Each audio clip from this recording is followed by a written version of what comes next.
Vericom's RJ45 Crimp Tool will help you make high-quality pass-through terminations on CAT5e and CAT6 cable.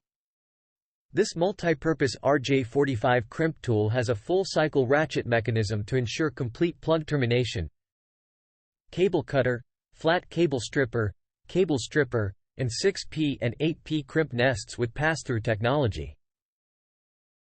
To make a termination with Vericom's RJ45 Crimp Tool, first use the built-in wire stripper to remove the outer casing of your CAT5e or CAT6 cable. Untwist and straighten the inner cabling, arranging them to the proper layout.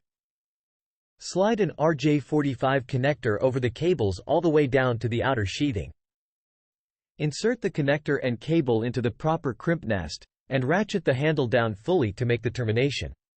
As the RJ45 Crimp Tool makes the connection, it trims the cable ends flush and simultaneously secures the strain relief to the jacket, enhancing reliability.